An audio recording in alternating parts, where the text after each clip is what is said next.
Hello my dear students, welcome to video lectures of Gurukul classes. और आज की class में हम यूनिट डायमेंशन ये चैप्टर को आगे प्रोसीड करेंगे। ठीक है, तो यूनिट और डायमेंशन ये चैप्टर जो है इसका फर्स्ट क्लास कंप्लीट हो चुका है। अगर आपने फर्स्ट क्लास देखा नहीं होगा तो सबसे पहले वो लेक्चर आप देखिए अच्छे से, ताकि सेकंड लेक्चर आपको अच्छे से समझ में आए। ठीक है ना। तो देखिए, जो फर्स्ट लेक्चर है उस पे हमने फिजिकल क्वांटिटी के बारे में डिस्कस किया था। ठीक है ना। तो कोई भी फिजिकल सिचुएशन को एक्सप्रेस करने के लिए, आई मीन एक्सप्लेन करने के लिए कुछ मेजरेबल क्वांटिटीज का रिक्वायरमेंट होता है। हम इनको क्या बोलते हैं? फिजिकल क्वांटिटीज बोलते हैं। और ये सब फिजिकल क्वांटिटी को हमने कुछ ग्रुप में डिवाइड किया था, जैसे कि fundamental physical quantity, derived physical quantity and supplementary physical quantity, है ना। सो फंडामेंटल फिजिकल क्वांटिटी के बारे में अगर बात करते हैं तो आपको बताया गया था कि 1971 में एक न्यू सिस्टम फॉर्मेशन किया गया था, है ना। क्या नाम है उसका? यस, उसका नाम है सिस्टम इंटरनेशनल या SI system.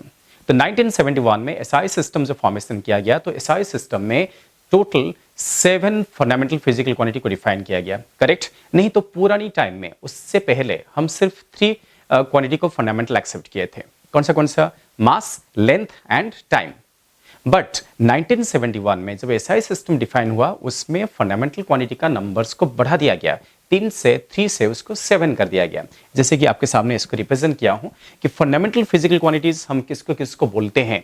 Mass, length, time, temperature, electric current, amount of substance and luminous intensity। तो all these are the fundamental physical quantities है। ये बेस फिजिकल क्वांटिटी है, इसको फंडामेंटल एक्सेप्ट किया गया है। ओके, तो ये कि ट्रेडिशनल एक्सेप्टेंस है जिसको हम सभी को इसको एक्सेप्ट करना पड़ेगा। हम ही नहीं बोल सकते कि क्यों करंट को फंडामेंटल एक्सेप्ट किया गया, क्यों चार्ज को नहीं किया गया, ये हम नहीं बोल सकते। बिकॉज एसआई सिस्टम में, जो एसआई सिस्टम में इसने जिसको डिसाइड किया है, ओके, इसने जिसको डिसाइड किया है फंडामेंटल फिजिकल क्वांटिटी के हिसाब से, तो हमें वो सबको क्या करना पड़ेगा? फंडामेंटल एक्सेप्ट करना पड़ेगा। ये कि ट्रेडिशनल एक्सेप्टेंस है, इसलिए आप भी एक्सेप्ट कर लीजिए कि all these quantities are fundamental physical quantities. Okay, इनके बारे में मैंने 1 बाय 1 आपको एक्सप्लेनेशन दिया था। मास तो आप जानते हो, लेंथ जानते हैं, टाइम जानते हैं, टेम्परेचर जानते हैं, इलेक्ट्रिक करंट भी जानते हो आप, है ना। अमाउंट ऑफ सब्सटेंस को क्या मोल में मेजरमेंट करते हैं। और लुमिनस इंटेंसिटी जो है वो लाइट की ब्राइटनेस को रिप्रेजेंट करता है। ओके, क्या? ब्राइटनेस ऑफ लाइट, उसको मेजरमेंट करने के लिए हम लुमिनस इंटेंसिटी डिफाइन करते हैं। अब देखिए कि ये जो 7 फंडामेंटल फिजिकल क्वांटिटीज है, इनके एसआई सिस्टम में यूनिट्स क्या है, ये भी हमने लास्ट क्लास डिफाइन किया था। जैसे कि मास का एसआई यूनिट क्या है? किलोग्राम। लेंथ का एसआई यूनिट मीटर। टाइम का एसआई यूनिट सेकंड। टेम्परेचर का kelvin, K stands for kelvin. Okay, electric current का ampere, electric current means ampere. And amount of substance mole. और लुमिनस इंटेंसिटी क्या है? Candela. Okay, so candela is the SI unit of luminous intensity. Okay, तो ये जो है ये 7 fundamental physical quantities हैं। तो ये तो हमने लास्ट क्लास डिस्कस कर चुके हैं। आज के क्लास में एक न्यू चीजें डिस्कस होने वाला है ना। ओके, आज का क्लास का जो ओरिएंटेशन है वो है डायमेंशंस, जो आपके लिए एकदम न्यू है ना। आप जैसे स्कूल के स्टूडेंट्स के लिए एकदम न्यू है। उसका नाम क्या है? डायमेंशंस है। कुछ डिफिकल्ट नहीं है, बट न्यू है। ध्यान दीजिए, यूनिट्स के साथ आप पहले से फैमिलियर हैं, है ना। बट डायमेंशन क्या है, आप फैमिलियर नहीं है, शायद पहली बार आप सुन रहे हैं। देखिए बेटा कि डायमेंशन क्या होता है। डायमेंशनली हम जब रिप्रेजेंट करते हैं तो हम ना ये जो क्वांटिटीज हैं, जो फंडामेंटल फिजिकल क्वांटिटीज हैं, उनको एक सिंबॉलिक फॉर्म में रिप्रेजेंट करते हैं। कैसा? सिंबॉलिक फॉर्म में। जैसे कि हम मास को देखिए ना, ये क्या लिखा हुआ है? डायमेंशनल सिंबल लिखा गया है। तो ऐसा एक सिंबॉलिक रिप्रेजेंटेशन है और कुछ नहीं है। ठीक है, जैसे मास का डायमेंशनल सिंबल क्या है? कैपिटल एम है। लेंथ का डायमेंशनल सिंबल कैपिटल एल है। दैट मीन्स कोई पूछेगा कि what is the dimensional symbol of length, आप क्या लिखेंगे? Capital L. आपके लिए बहुत इजी है ना। तो मास का कैपिटल एम, लेंथ का कैपिटल एल, टाइम का कैपिटल टी, टेम्परेचर का कैपिटल के, इलेक्ट्रिक करंट का कैपिटल आई। यहाँ पे ऐसा MOL, मोल ऐसे लिखा जाता है। और लुमिनस इंटेंसिटी का CD मतलब कैंडला। तो ये जो है ना, ये जो है, so these are the dimensional symbols. तो ये सिंबल भी हमें एक्सेप्ट करना पड़ेगा और डायमेंशन को एक्सप्रेस करना पड़ेगा। वैसे डायमेंशन क्या है, थोड़ा सोचिए। देखिए, जो फंडामेंटल फिजिकल क्वांटिटी होते हैं, इनको छोड़ के बाकी क्वांटिटी को हम क्या बोलते हैं? डिराइव्ड फिजिकल क्वांटिटी, है ना। एक होता है फंडामेंटल और एक कौन सा होता है? Derived physical quantity. जैसे कि वेलोसिटी, है ना। सोचिए, मैं एक एग्जांपल लूंगा तो आपको बेटर समझेगा। जैसे कि वेलोसिटी मैंने आपको पिछले क्लास में लिया था।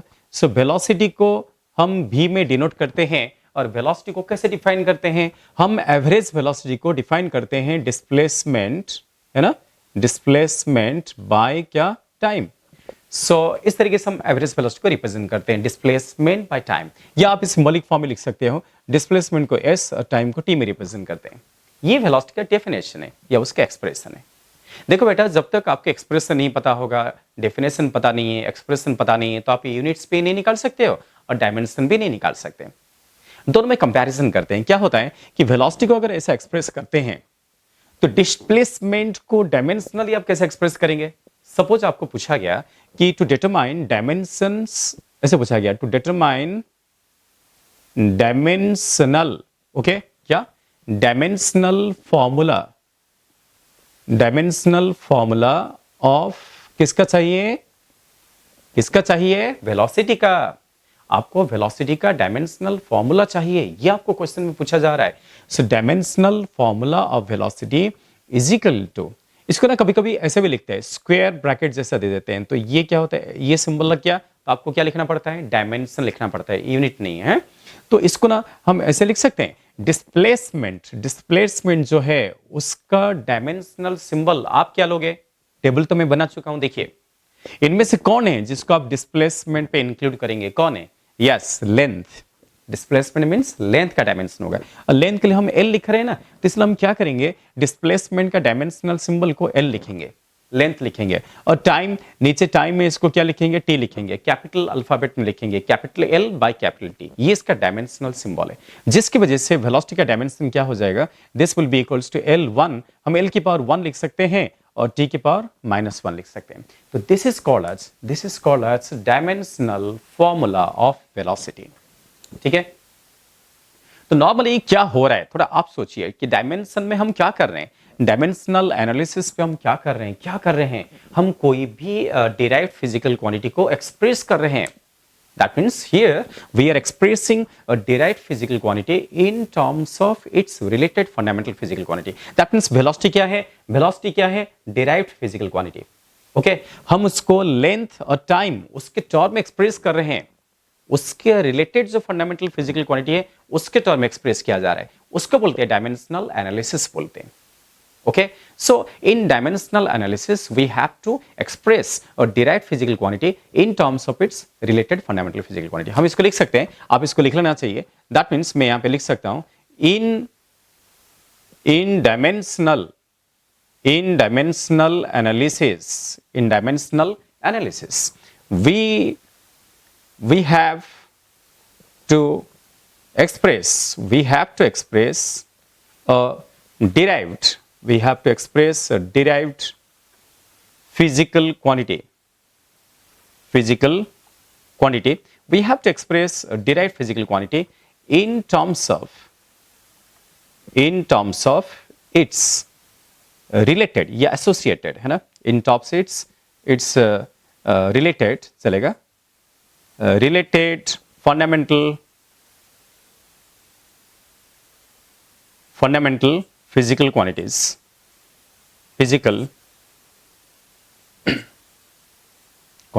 ये काम करना पड़ता है।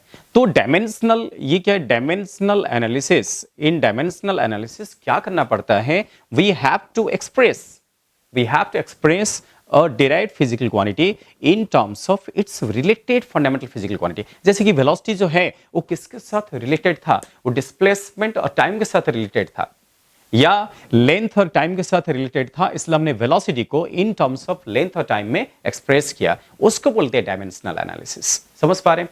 तो ये क्या है? This is the dimensional formula of velocity. तो वेलोसिटी का डायमेंशनल फॉर्मूला क्या है? L की पावर 1 एंड T की power -1। L to the power 1 and T to the power क्या है? -1 है। अच्छा, और एक बात यहां पे आप ध्यान में रखिए, देखो वेलोसिटी का जो डायमेंशनल फॉर्मूला है वो क्या है? L1 T-1। कभी कभी ऐसे भी लिखा जाता है कि m0 L1 T-1, कभी कभी ऐसे भी लिखा जाता है। ऐसे लिखने से कुछ गलत नहीं है। देखिए वेलोसिटी में लेंथ और टाइम है, मास है क्या? मास नहीं है। क्योंकि वेलोसिटी में मास नहीं है, दैट मींस ये मास पे डिपेंडेंट ही नहीं है। अगर मास पे डिपेंडेंट नहीं है तो मास की पावर क्या आएगा? 0 आएगा। खाली मास नहीं है। अब बाकी जो भी रह गए उनका पावर क्या लिखेंगे, 0 लिखेंगे, है ना, बिकॉज वेलोसिटी इनमें से ये जो 7 फंडामेंटल फिजिकल क्वांटिटी है उनमें से बस 2 क्वांटिटी पे डिपेंड करता है। कौन सा, लेंथ और टाइम। जिस पे डिपेंडेंट नहीं करता उसके पावर आप क्या लिखेंगे, 0 लिखना पड़ेगा। समझ पा रहे हैं? यस। सो यहां पे ऐसा बोला जाता है, सो देयरफॉर हम ऐसा बोल सकते हैं, कभी कभी ऐसा क्वेश्चन आता है, therefore dimensions of velocity, therefore dimensions of velocity क्या होगा, 0, 1, -1। ध्यान दीजिए, डायमेंशनल फॉर्मूला और डायमेंशंस, उस पर डिफरेंस क्या है? कई बार बच्चे कंफ्यूज होते हैं। डायमेंशनल फॉर्मूला क्या है, ये पूरा आप रिप्रेजेंट कीजिए। डायमेंशनल फॉर्मूला बोलेगा तो आप क्या लिखेंगे, m0 l1 t-1 ऐसे लिखोगे, या l1 t-1 ऐसे लिखोगे। बट डायमेंशंस जब बोलेगा, डायमेंशंस, तो आपको सिर्फ पावर लिखना है। किसके पावर? जिस पे डिपेंड करता है उनके पावर, जिन पे डिपेंड नहीं करता उनके पावर तो 0 आएगा। इसलिए मैंने मास का 0 लिखा, लेंथ के पावर 1 था तो यहाँ पे 1 लिखा, टी के पावर -1 था तो यहाँ पे मैंने -1 लिखा। सो डायमेंशंस क्या है, 0, 1 और -1, है ना। ये कुछ डिफिकल्ट चीज नहीं, बट आपके लिए न्यू है, इसलिए आपको थोड़ा थोड़ा नया नया लगता होगा, है ना, ठीक है, बट आप इसको आराम से एक्सेप्ट कर सकते हैं। सो ध्यान दीजिए, डायमेंशनल फॉर्मूला ये क्या है, ये है डायमेंशनल फॉर्मूला ऑफ वेलोसिटी, और ये क्या है, डायमेंशंस ऑफ वेलोसिटी। दोनों में डिफरेंस क्या देखो, है ना। इसमें क्या l की पावर 1 t की पावर -1, यहाँ पे सिर्फ क्या लिखा है, 1 और -1, सिर्फ यहाँ पे क्या है, पावर के एक्सप्रेस किया गया है। समझ पा रहे बेटा? ठीक है, तो इस तरीके से डायमेंशंस या डायमेंशनल एनालिसिस को हम एक्सप्रेस कर सकते हैं। तो आपके लिए ये न्यू है, और ये जो न्यू कंसेप्ट है आपको ध्यान में आ रहा है? अच्छे से देखिए, अच्छे से सोचिए, यहाँ पे कुछ नहीं हो रहा है, हम जस्ट हम क्या कर रहे हैं, सिंबलिक फॉर्म एक्सप्रेस कर रहे हैं। मास का m लिख रहे हैं, लेंथ का l लिख रहे हैं, टाइम का t लिख रहे हैं, टेम्परेचर का k लिख रहे हैं, ऐसा सिंबलिक फॉर्म में लिखते जा रहे हैं और उसको वहां पे हम पुट कर दे रहे हैं। ठीक है ना? यस। सो ये था वेलोसिटी का डायमेंशन फॉर्मूला, और ये वेलोसिटी का डायमेंशंस। जो पावर है, पावर को क्या बोलते हैं, डायमेंशंस बोलते हैं। और एक बात देखो, क्या होता है कि कभी कभी बच्चे ये सोचते हैं कि यार डायमेंशंस क्यों डिफाइन हो रहा है। जब हम यूनिट को डिफाइन किए हैं, अगर हम यूनिट को डिफाइन कर रहे हैं तो डायमेंशंस क्यों डिफाइन कर रहे हैं? थोड़ा सा रीजन है उसका, थोड़ा सा रीजन है। अब थोड़ा सा देखिए, अगर मैं मास का बात करता हूं, जैसे कि मैं मास का बात करूंगा, या मैं लिखूंगा यूनिट ऑफ मास।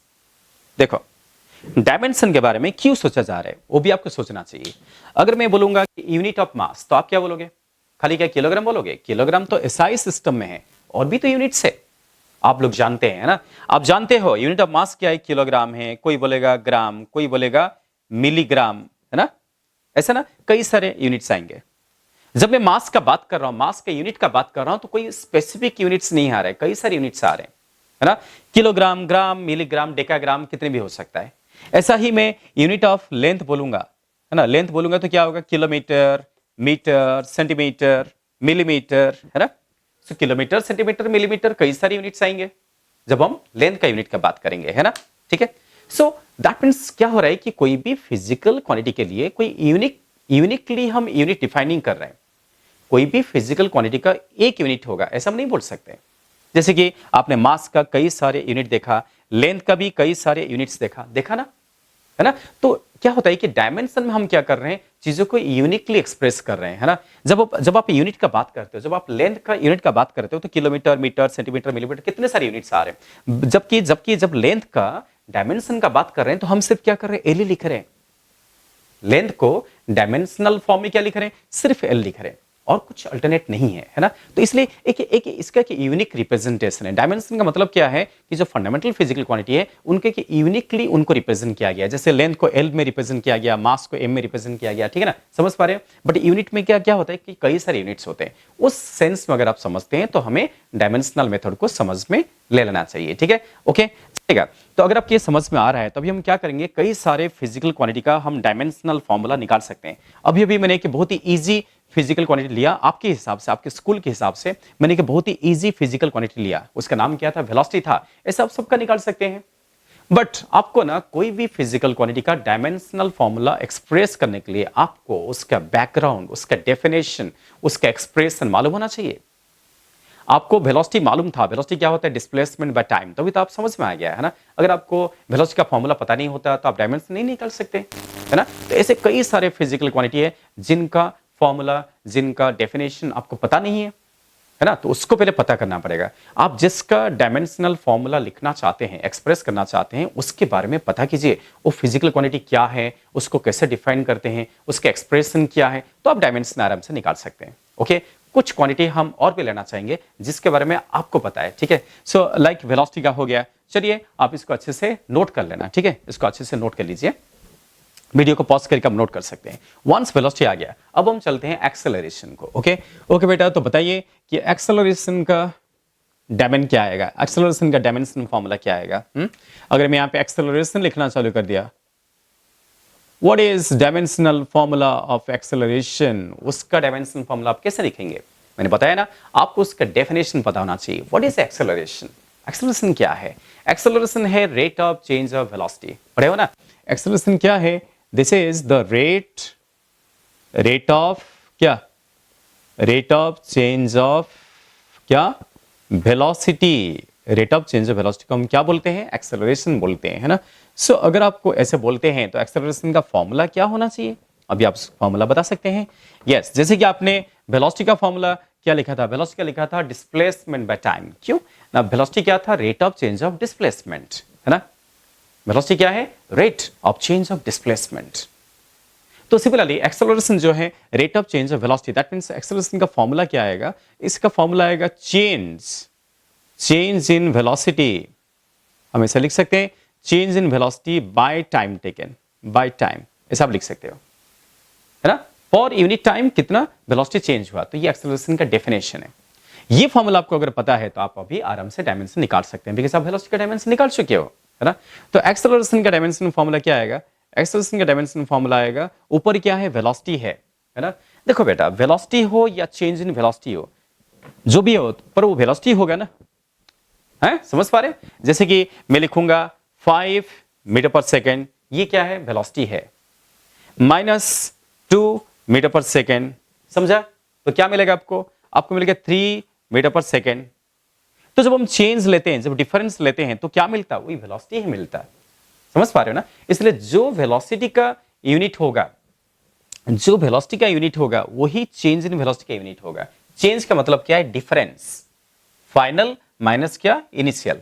तो फाइनल वेलोसिटी सपोज पार्टिकल का 5 मीटर पर सेकेंड है, इनिशियल वेलोसिटी कितना है, 2 मीटर पर सेकेंड है, तो डिफरेंस कितना आया, 3 मीटर पर सेकेंड आया। इससे क्या मालूम पड़ा आपको, आपको मालूम पड़ गया कि initial velocity, final velocity, change in velocity, सबका यूनिट क्या आएगा, मीटर पर सेकेंड ही आएगा, है ना। सबका यूनिट क्या आएगा, मीटर पर सेकेंड।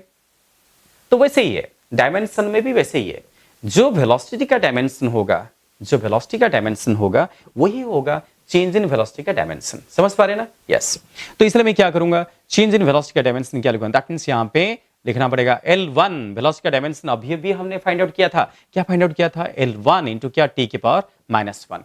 ये क्या है, वेलोसिटी का डायमेंशनल फॉर्मूला है, उसके यहां पे पुट कर दीजिए। और नीचे क्या है, टाइम, टाइम मतलब क्या, t की पावर 1। टाइम को लिखा t की पावर 1। अभी इसको ना न्यूमरेटर को ले लेते हैं, तो क्या मिलेगा आपको, आपको मिलेगा L1 t की पावर -1, फिर ये ऊपर चला गया तो t की पावर -1, तो t की पावर -1 क्या हो गया, t की पावर -2 हो गया। इसलिए हम इसको ऐसा एक्सप्रेस कर सकते हैं, इसको भी ऐसा एक्सप्रेस कर सकते हैं कि एक्सेलरेशन का जो डायमेंशनल फॉर्मूला है, so that will be equals to L1 into t की power -2. So this is the dimensional formula of acceleration. Okay, so this is called as, this is the dimensional, इसको हम क्या बोलेंगे, dimensional formula, इसको बोला जाएगा dimensional formula बोला जाएगा। ओके, सो एक्सेलरेशन का डायमेंशनल फॉर्मूला क्या है, L1 t की पावर -2, जबकि वेलोसिटी का डायमेंशनल फॉर्मूला क्या है, L1 t की पावर -1। समझ में आ रहे हैं, ऐसे करना पड़ेगा आपको। और डायमेंशंस क्या आएगा, अगर कोई पूछेगा कि एक्सेलरेशन का डायमेंशंस क्या है, तो आप क्या बोलेंगे, आप बोलोगे 1, मास की तो पावर है ही नहीं, मास की पावर नहीं तो मास की पावर क्या आएगा, 0 आएगा, बाकी सभी का 0 ही आएगा, 0 L की पावर 1 t की पावर -2। ये जो पावर है ना, जो पावर है ना, उसको क्या बोलते हैं, डायमेंशंस बोलते हैं। तो इस तरीके से आप एक्सेलरेशन का डायमेंशन फॉर्मूला फाइंड आउट कर सकते हैं, ठीक है। सो वंस वेलोसिटी का मिल गया, एक्सेलरेशन का मिल गया, तो आपको डिफरेंस दिख रहा है यूनिट और डायमेंशन में। डिफरेंस क्या है, समझ पा रहे बेटा, यूनिट में और डायमेंशन में क्या डिफरेंस है। जैसे कि आपको अगर कोई पूछता कि एक्सेलरेशन का यूनिट क्या है, तो आप क्या लिखते हैं, एक्सेलरेशन का यूनिट क्या लिखते हैं? आप लिखते हैं मीटर पर सेकंड स्क्वायर, है ना? तो मीटर पर सेकंड स्क्वायर क्या है? एक्सेलरेशन का यूनिट है। जबकि L1 t⁻² क्या है? ये एक्सेलरेशन का डायमेंशनल फॉर्मूला है ना? यस। मैं क्या बोलना चाहता हूं कि तो होपफुली आपकी ये पूरा चीज समझ में आ गया होगा। अभी इसको मैं इरेज कर लेता हूं, ठीक है? अभी यहाँ पे हम वर्क करेंगे। सो देखो बेटा कि एक डिफरेंशिएट हमें करना चाहिए कि यूनिट और डायमेंशन में डिफरेंशिएशन कैसे हम कर सकते हैं, है ना? कैसे दोनों अलग है। देखिए बेटा कि इसको नोट करके आपको ध्यान में रखना चाहिए, है ना? सोचिए, अगर जब मैं वेलोसिटी बोलता हूं, वेलोसिटी का फॉर्मूला क्या है? डिस्प्लेसमेंट बाय टाइम, है ना? तो वेलोसिटी का एसआई यूनिट क्या है? इसका एसआई यूनिट क्या आएगा? ना डिस्प्लेसमेंट का मीटर और टाइम का सेकंड। तो मीटर पर सेकंड क्या है? वेलोसिटी का एसआई यूनिट, है ना? तो वेलोसिटी का एसआई यूनिट क्या है? मीटर पर सेकंड। जबकि वेलोसिटी का डायमेंशनल फॉर्मूला क्या है?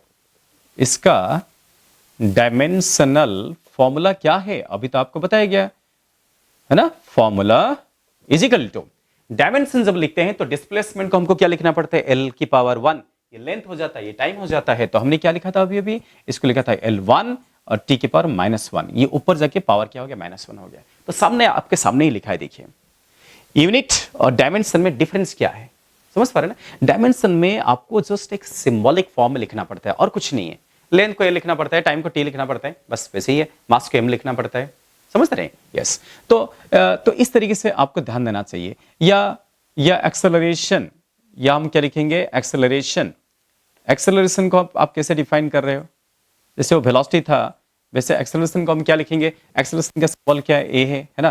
तो उसका फॉर्मूला क्या है? अभी तक बताया गया, change in velocity by time. तो एक्सेलरेशन का ऐसा यूनिट क्या आएगा? एक्सेलरेशन क्या होता है कि चेंज इन क्या? वेलोसिटी बाय क्या? टाइम, है ना? ठीक है, जस्ट कि कंपैरेटिवली स्टडी कर रहे हैं। तो इसका एस आई यूनिट क्या होगा? इसका एस आई यूनिट क्या होगा कि ऊपर क्या है? चेंज इन वेलोसिटी है। अभी मैंने आपको क्या बताया कि जो वेलोसिटी का यूनिट आएगा वही चेंज का यूनिट आएगा। यूनिट तो सेम ही आएगा, है ना? तो इसलिए हम ऊपर क्या लिखेंगे? मीटर पर सेकेंड अपन। तो चेंज इन वेलोसिटी का यूनिट क्या है? Metre per second. और नीचे क्या है? टाइम। नीचे क्या है? टाइम। टाइम का क्या है? सेकेंड। तो ऐसा यूनिट क्या होगा? Metre per second square. देखिए सेकेंड नीचे चला गया, सेकेंड स्क्वायर हो गया, है ना? तो ये इसका यूनिट है। जबकि डायमेंशनल फॉर्मूला क्या है? एक्सेलरेशन का डायमेंशनल फॉर्मूला, एक्सेलरेशन का डायमेंशनल फॉर्मूला ये क्या है? ये है L1 t⁻²। अभी आपको प्रूफ करके दिखाया गया। देखिए ये एक्सेलरेशन का डायमेंशनल फॉर्मूला है, वेलोसिटी का डायमेंशनल फॉर्मूला बाय टाइम का डायमेंशनल फॉर्मूला, ये है एक्सेलरेशन का डायमेंशनल फॉर्मूला। तो दोनों का आप ध्यान दीजिए, ये यूनिट अलग है। यूनिट का मतलब अलग होता है, डायमेंशन का अलग मतलब होता है। यहाँ पे क्या यूनिट है और ये क्या है? डायमेंशन है। आप कंपैरेटिव करके देख सकते हैं ना, तो आपको बेटर समझेगा। समझ पा रहे हैं? इसको अच्छे से नोट भी करते रहिए। तो इस तरीके से हम जो है यूनिट और डायमेंशन को लेके साथ में कंपैरेटिवली स्टडी कर सकते हैं। चलिए, वेलोसिटी का डायमेंशन हो गया, एक्सेलरेशन का डायमेंशन हो गया। अब हम निकालते हैं फोर्स का डायमेंशन। अब तो आप निकाल सकते हो, है ना? फोर्स के बारे में क्या पता? फोर्स के बारे में क्या पता? फोर्स का क्या फॉर्मूला होता है? आप पढ़े हैं, न्यूटन्स लॉज ऑफ मोशन पढ़े हैं। तो क्या होता है, फोर्स को कैसे एक्सप्रेस करते हैं? जिसको एक्सेलरेशन का डेफिनेशन पता चल गया वो फोर्स को एक्सप्रेस कर सकता है ना? समझिए, वही बात है कि आपके सामने ये जो मार्कर को ड्रॉप कर दिया ना, तो मार्कर कैसे फॉल हो रहा है? क्यों फॉल हो रहा है? That is due to gravitational force, है ना? फोर्स की वजह से फॉल हो रहा है। ठीक है, तो फोर्स को हम इस तरीके से डिफाइन कर रहे हैं। So next quantity, third quantity क्या है? फोर्स है। इसको एफ में डिनोट करेंगे। क्या आप फोर्स को मास इनटू एक्सेलरेशन ऐसा लिख सकते हैं? यस, ये फोर्स का डेफिनेशन है। फोर्स का फॉर्मूला क्या है? Mass into acceleration. तो ये एक्सप्रेशन से आप उसका यूनिट भी निकाल सकते हैं, उसका डायमेंशन भी निकाल सकते हैं, है ना? ठीक है, तो फोर्स का ऐसा यूनिट क्या होगा? हम इसे कंपैरेटिवली स्टडी कर रहे हैं ना। फोर्स का एस आई यूनिट को हम क्या बोलेंगे ना? मास का यूनिट इनटू एक्सेलरेशन का यूनिट। मास का यूनिट क्या है? Kilogram. Kilogram into metre per second square. Okay, इसको कंबाइनली, इसको साथ में लेके दोनों को मिला के क्या बोलते हैं मालूम? इसको बोलते हैं न्यूटन। क्या बोलते हैं? न्यूटन बोलते हैं। सो इसको हम एन में सिंबलाइज कर सकते हैं। तो 1 newton will be equals to 1 kilogram into 1 metre per second square. इस तरीके से हम फोर्स का एसआई यूनिट को डिफाइन कर सकते हैं। 1 newton is 1 kilogram into 1 metre per second square.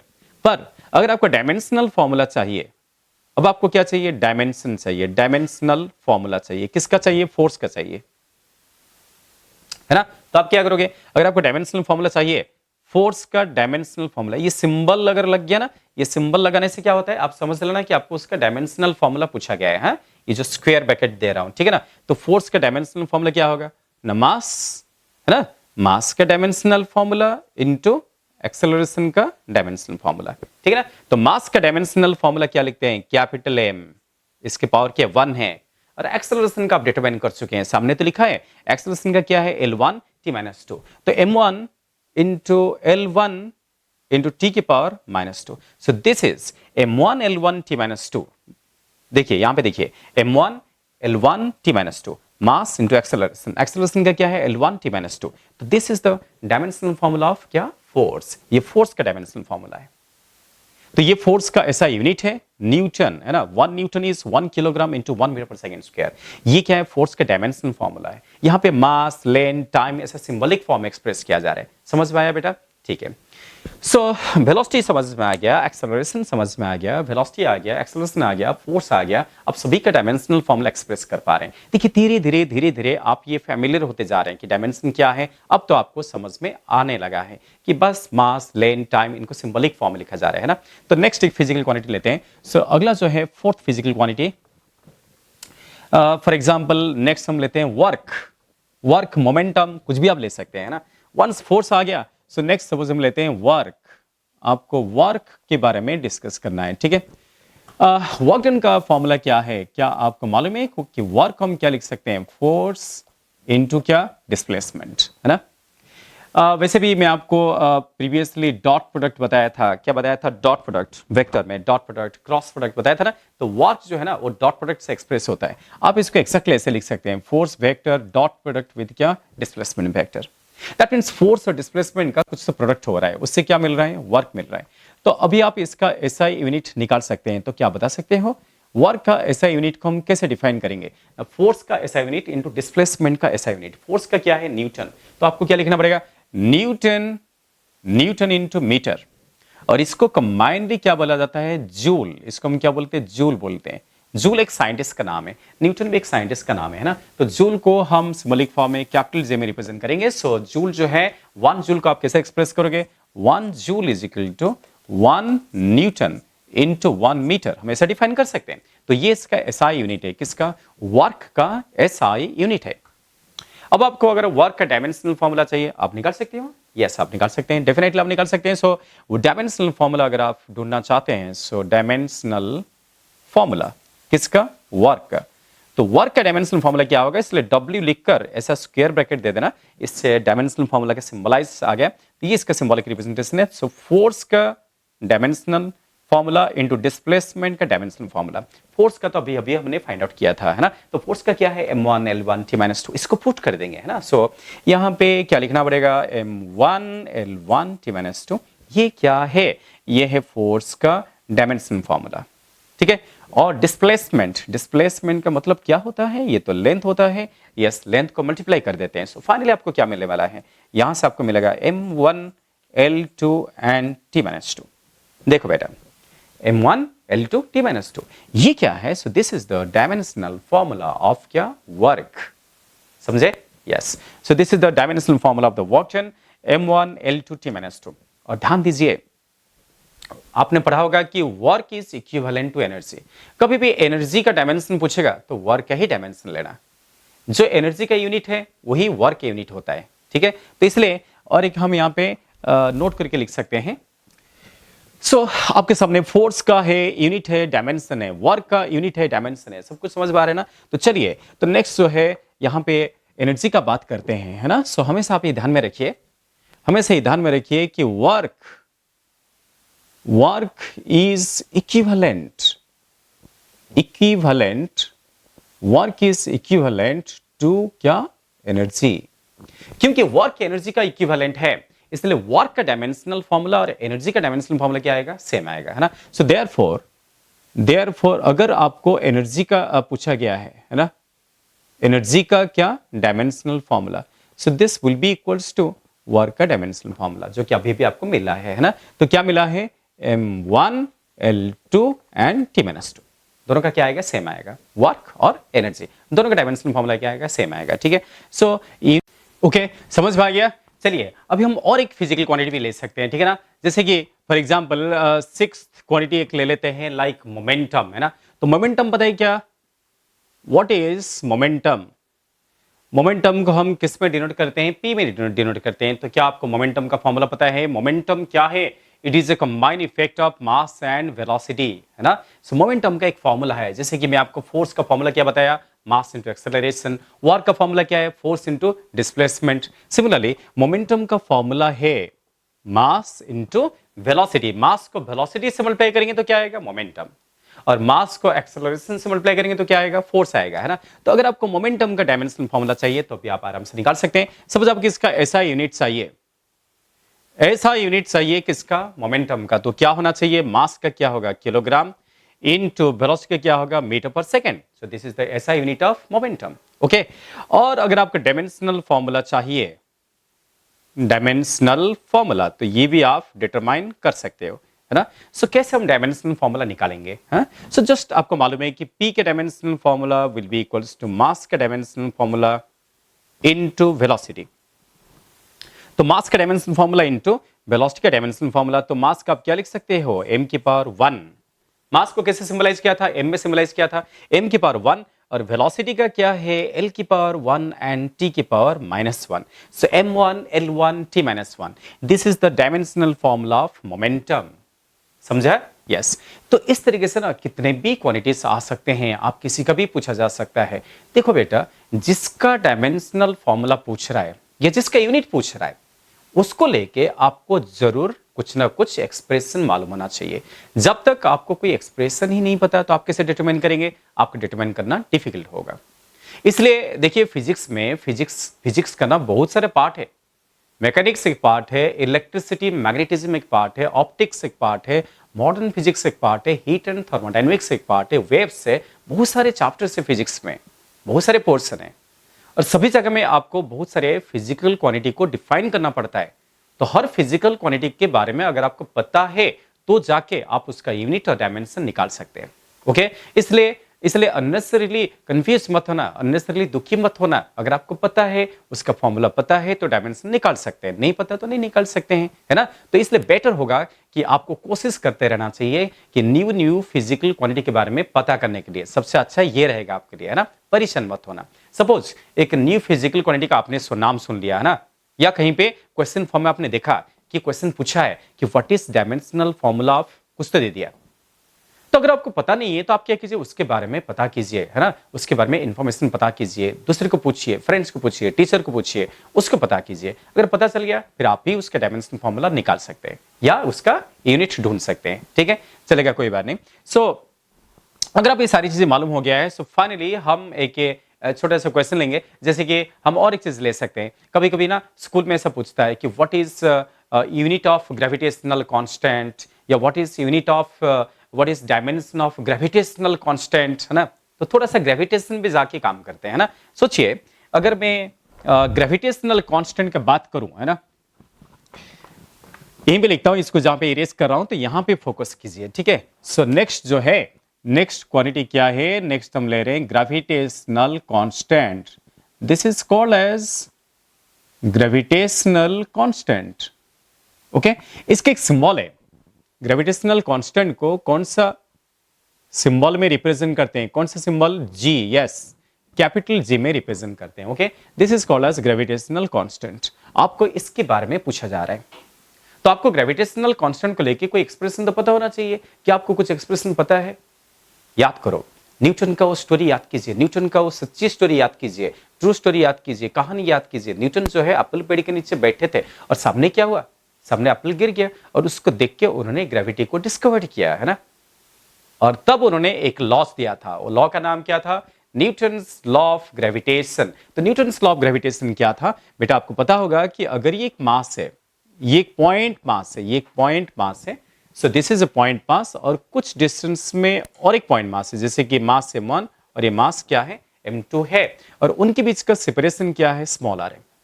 तो ग्रेविटी में क्या होता है, सारे मासेस हमेशा अट्रैक्ट होते हैं। ग्रेविटेशन में कभी रिपल्सिव इंटरेक्शन नहीं होता, हमेशा अट्रैक्टिव इंटरेक्शन होते हैं। तो इसलिए क्या होगा, ये दोनों मासेस क्या होंगे, आपस में क्या होंगे, अट्रैक्ट होंगे, और उस अट्रैक्टिव फोर्स को हम क्या करते हैं, एफ में रिप्रेजेंट करते हैं। This is called as gravitational force.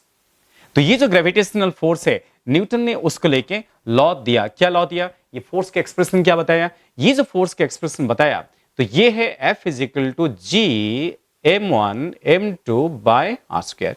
ये है Newton's law of gravitation. Gravitation में ये लॉ दिया उन्होंने, ठीक है। सो ये एक्सप्रेशन अभी आपको पता चल गया ना, तो आप अब क्या कर सकते हो, डायमेंशनल फॉर्मूला निकाल सकते हैं, यूनिट निकाल सकते हैं, सब कुछ निकाल सकते हो।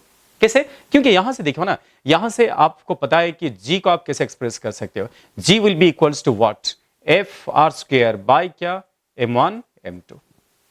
सपोज आपको ग्रेविटेशनल कांस्टेंट का SI यूनिट चाहिए, तो आप कैसे निकालोगे, अगर आपके SI यूनिट चाहिए, SI यूनिट चाहिए, तो आपको क्या करना पड़ेगा, आपको फोर्स का यूनिट लिखना पड़ेगा, है ना। SI यूनिट क्या होगा, SI यूनिट क्या होगा, ओके। फोर्स का यूनिट क्या है, फोर्स क्या है, न्यूटन, ओके। तो हम क्या करें, यहाँ पे न्यूटन लिख देंगे। आर स्क्वायर, आर क्या है, डिस्टेंस है, उसका क्या है, मीटर है, तो यहाँ पे क्या आएगा, newton into metre square, metre square upon kilogram into kilogram, क्या हो गया, किलोग्राम का स्क्वायर, ठीक है। So newton metre square by kilogram, इसका क्या है किलोग्राम, इसका भी किलोग्राम, तो आपको क्या लिखना पड़ेगा, KG square, KG square. So this is the SI unit of what, gravitational constant. आप अभी डायमेंशन भी निकाल सकते हो, डायमेंशन भी बड़ी आराम से आप निकाल सकते हैं। कैसे निकालोगे आप डायमेंशन, कैसे निकालेंगे, देखो बेटा कि अगर आपको डायमेंशन चाहिए, ग्रेविटेशनल कांस्टेंट का डायमेंशनल फॉर्मूला चाहिए, सो डायमेंशनल फॉर्मूला ये भी आप निकाल सकते हैं।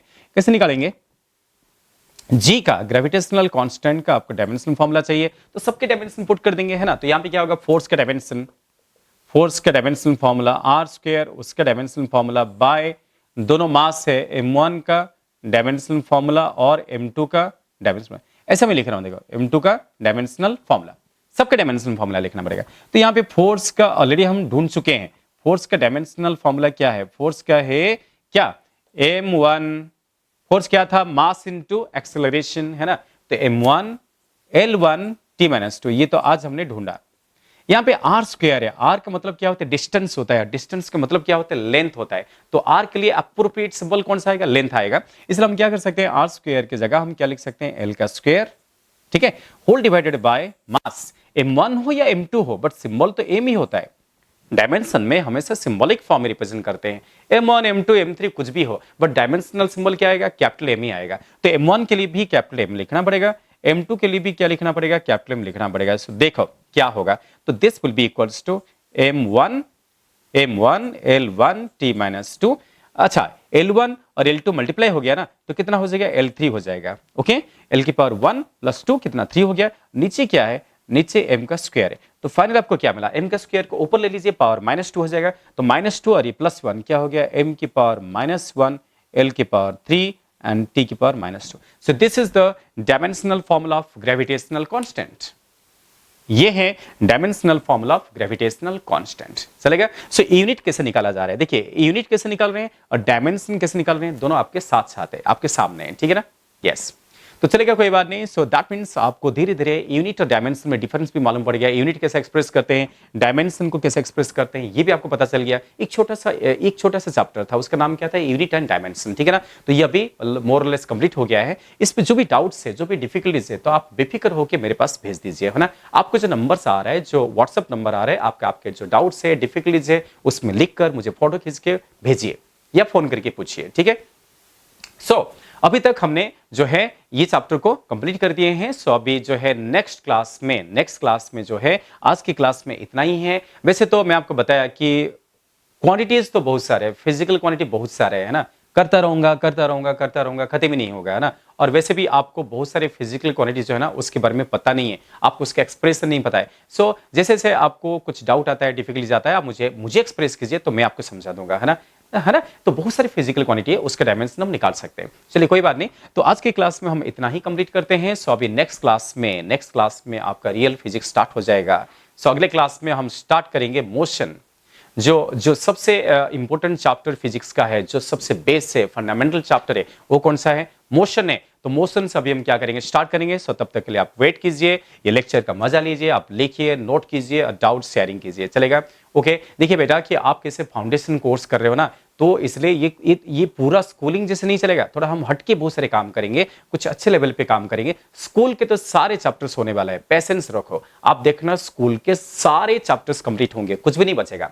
बट उसके साथ साथ आपको हाई लेवल पे भी वर्क करना पड़ेगा, अच्छे अच्छे एप्लीकेशंस करने पड़ेंगे, बहुत सारा आपका अवेयरनेस हम डेवलप करेंगे, काफी मजेदार होने वाला है ना। तो थोड़ा सा वेट कीजिए, स्कूल के भी चैप्टर्स अभी स्टार्ट हो जाएंगे, ठीक है ना। तो नेक्स्ट क्लास तो मैं वही करने वाला हूं, अगले क्लास से आपका मोशन स्टार्ट होगा, ठीक है। मोशन, लॉज ऑफ मोशन, ये सब क्या मैकेनिक्स में आते हैं, फिर मैकेनिक्स पढ़ेंगे, फिर इलेक्ट्रिसिटी पढ़ेंगे, फिर मैग्नेटिज्म पढ़ेंगे, फिर लाइट पढ़ेंगे, सब कुछ पढ़ेंगे, सब कुछ होने वाला है। Okay, thank you very much, next class में मिलते हैं।